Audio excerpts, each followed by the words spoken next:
everybody. This is Chelsea with Prompts and Palm Trees for your Bible study of the week.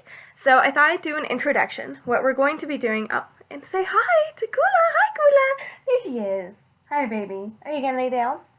We don't know. We don't know if she's going to lay down. We don't know. So I just thought for this Bible study, we'll just go a book at a time, and we'll go a chapter at a time and a verse at a time, and God led me to Psalms. So this is going to be fun and long. It's going to be a long journey, and I hope you're there for me with it. Yeah. So, how I felt led to Psalms, there was, a couple of weeks ago, in my family, we've been having drama. So, one night I was, to be fair, to preface this, my husband and I went on a date, and we went out to a restaurant, and it was like 10 o'clock at night. But here's the sitch. I like iced tea, and I drank a lot of iced tea at 10 o'clock at night, which meant that I was up until 5 o'clock in the morning. So it's 4 a.m., still haven't been able to get to sleep. I'm still trying to do different things to get me to sleep. I have church in like 5 hours, so I'm trying my hardest to get to sleep, and I'm like, you know what? Some of the things that I learned from the Christians before me, who have mentored me in my life, is that when you can't sleep, God's always up to talk to. So I went to my Bible, and of course I've been praying over what to do for this Bible study. What do I need? What do people that would be on my channel need? Things like that. Like, what do we need? And I was actually set up for the book of Esther, because right now is a very tumultuous time in our world. And I thought, well, what better way? I mean, we're looking at Esther. God isn't even really mentioned at all. You can see God's outline. When you take a step back in the story of Esther, you can see the outline of God in the historical narrative of Esther. So I thought, well, that's what I need. That's what we need. We need to do Esther. Banging on the table. It's making us all wobbly. But I was led to read Psalms at 4 o'clock in the morning. And I read for about an hour. Then it was 5 o'clock in the morning. I was finally able to go back to sleep. And during times like this, when you're just on your knees and you don't know what to say, or you don't know what to think, I think that the book of Psalms really does answer that kind of deep need of, who is God? And what is his plan for us? And how does he comfort us right now when everything doesn't make any sense? So that's kind of what I wanted to talk about when it comes to the book of Psalms. And I'm giving you an introduction right now. So the book of Psalms was written over 5 centuries. That's pretty legit, I must say. The original Hebrew name for the book of Psalms is the I'm going to butcher this, Tehillim, sure, and that means praises, which is pretty awesome.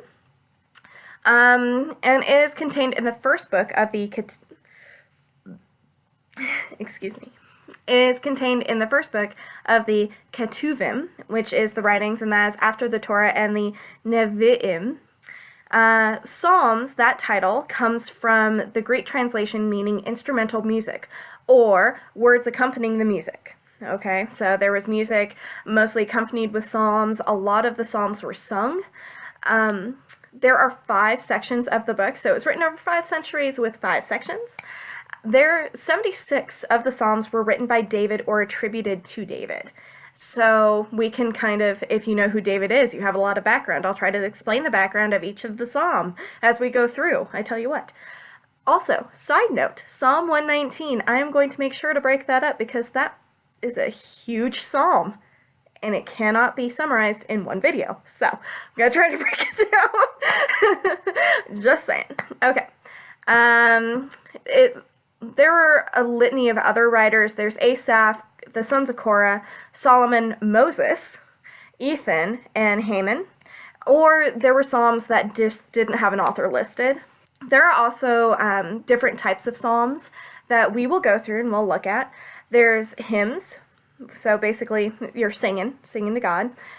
Communal laments, royal psalms like Psalm 45. individual laments and individual thanksgiving psalms. Okay. During Jesus' ministry, he sang the Hallel Psalms, praise psalms, which would be Psalm number 113 through 118. They're traditionally sung during joyous occasions like Passover or bigger holidays such as that.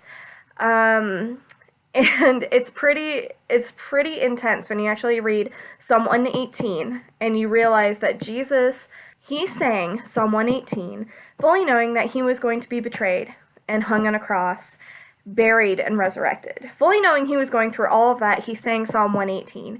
And that is intense. That's super intense. And even I'm just like, whoa, step back. Like, I can't even. I did my makeup. That's all that matters, really. I did the makeup. Anyway, so there are also, it's traditionally sung over Passover and larger holidays. Partial Hallel is recited during smaller holidays as well, and there are other holidays where they just don't recite the Hallel, but that's a little side note.